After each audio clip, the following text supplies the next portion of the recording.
We've got breaking news here on Giants Now as rookie running back, fifth-round pick, the dynamic playmaker Tyrone Tracy was carted off at Tuesday's practice in a non-contact injury.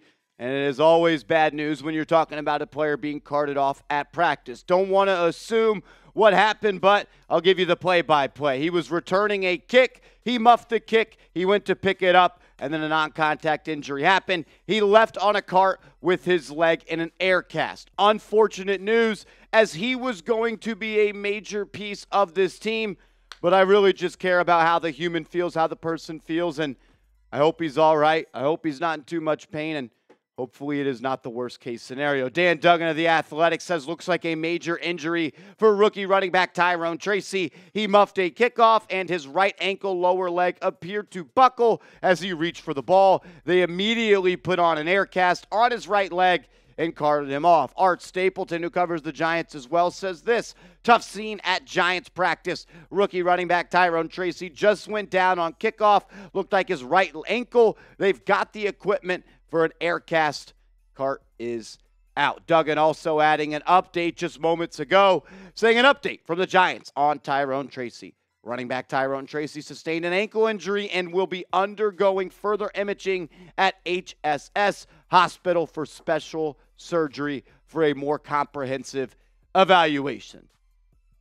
This is awful news. My least favorite part about this job is having to come up here and talk about an injury, and a major one like this, especially for a young man, 24 years old, a rookie, going through this after having a great preseason showing against the Detroit Lions. And I don't want to be that guy, but it seems like this always happens to the New York Giants. We just cannot have nice things. It seems like every single year you get someone, you add someone to this team, and Darren Waller gets hurt. Tyrone Tracy gets hurt. Odell Beckham gets hurt. Saquon Barkley gets hurt. Brandon Marshall gets hurt. Every single Wan'Dale Robinson tears his ACL. Seems like every single time the Giants add someone that fans start to fall in love with, fans start to believe that they could be a difference maker for this team, worse comes to worse and a major injury happens. And it seems because Tyrone Tracy was going to be the clear RB2 on this team.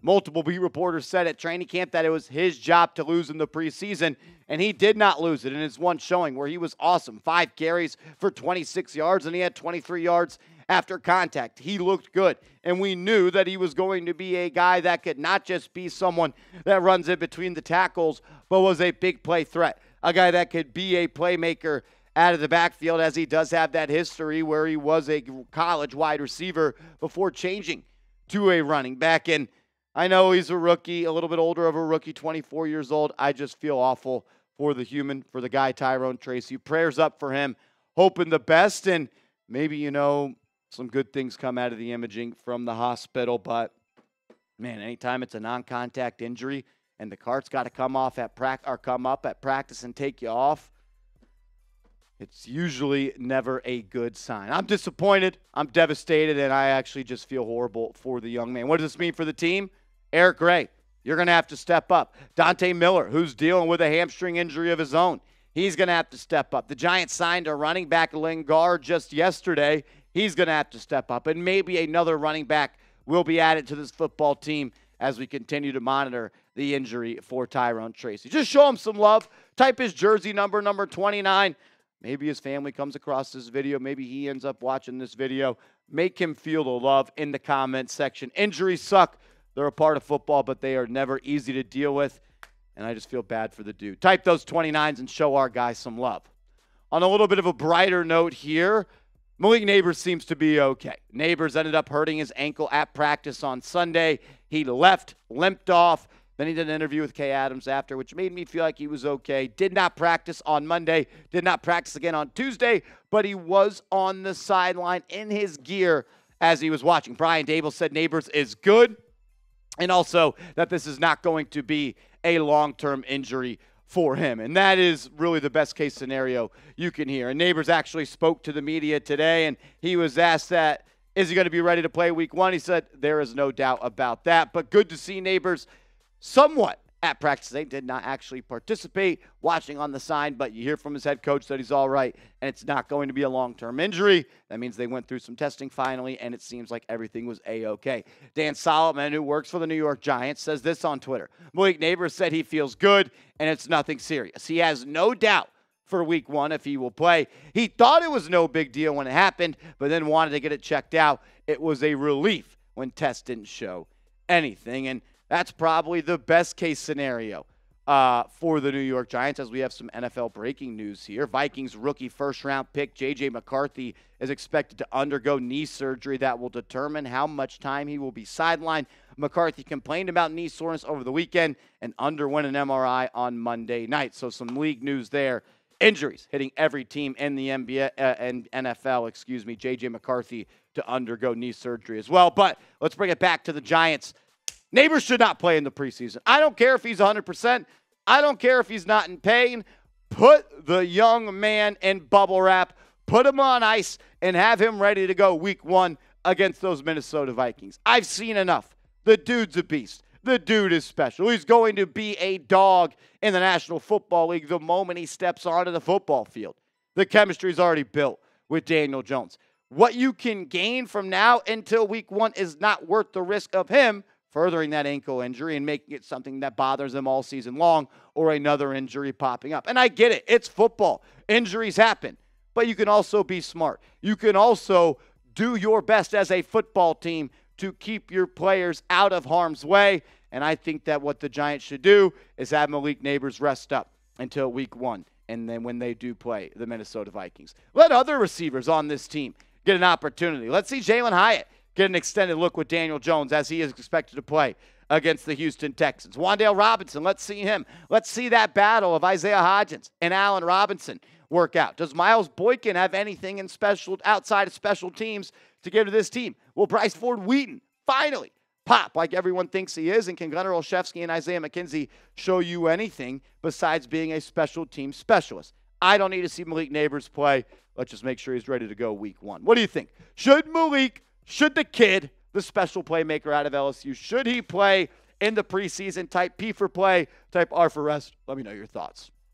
Some other injury news to talk about as Giants football is here, which means we're talking about injuries all the time because they are always the most injured team in the NFL. John Michael Schmitz and Evan Neal were back at practice on Sunday and Monday, but today was the first time that they worked in some team drills. John Michael Schmitz got a couple of snaps with that first offensive line at the center position, and Evan Neal was working as that backup right tackle. I think it was 2 team snaps for Evan Neal. So this is now what your offensive line depth chart looks like. Andrew Thomas at left tackle, John Runyon at left guard, John Michael Schmitz at center, Greg Van Roten at that right guard spot with Jermaine Illuminor at the right tackle. You're going to have Evan Neal as that backup swing tackle, Aaron Stinney, a veteran who's played well in this league, backing up Van Roten and John Runyon. You got Morrissey and Schlottman, who you gave some guaranteed money to this offseason. Giants finally have some depth on the offensive line, and I feel like the 5 faces that are shown right now is going to be the best offensive line this team has seen since Eli Manning was on this team. One thing I do want to talk about, though, is John Michael Schmitz Jr., the guy who the Giants picked in the 2nd round last year out of Minnesota, someone that people thought was a bust-proof prospect, and I still believe that is true. But the facts are the facts, and they are that he did not play well at all in his rookie year. Pro Football Focus graded him out as a 41 overall with a 51 run block grade and a 26.9 pass block grade. He allowed 30 pressures and 5 sacks in 13 games played.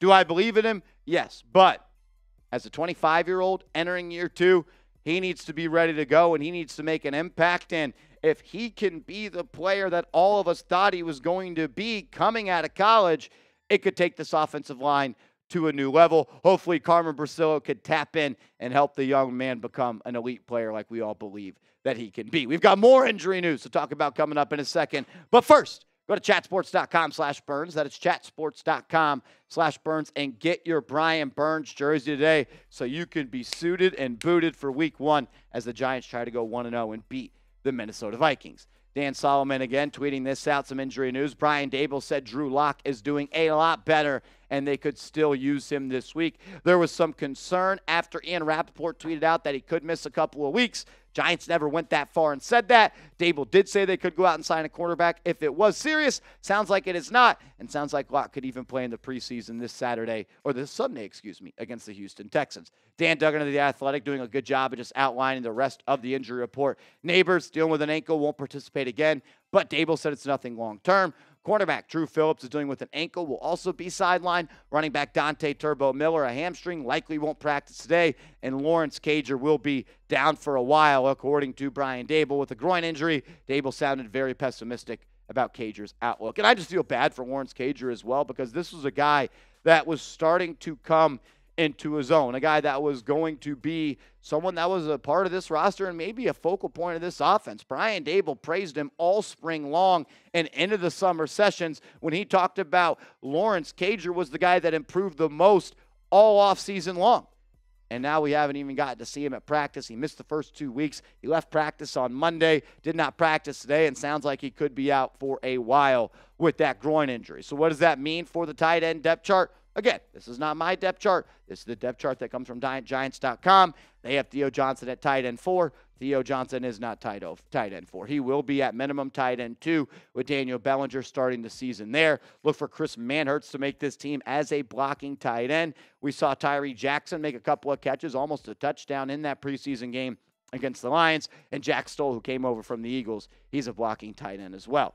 If Cager is not going to be able to go, that means more will be on the plate for rookie tight end Theo Johnson, and I believe he deserves it, and I think he's going to be able to handle it perfectly fine. Big, strong, athletic, fast tight end who's got good hands and good feel. Going to continue to get better and better. Already made some big-time plays at Giants training camp. Excited to see him work as this first team's tight end, potentially, and maybe the tight end of the future. I believe in Theo, and I want to see him get an early opportunity to make some plays with the ball in his hands. Make sure you are following me on social media. I'm on Twitter at @MarshallGreen_. Also on Instagram at @MarshallGreen_. Hit me up over there, and let's talk some Giants football.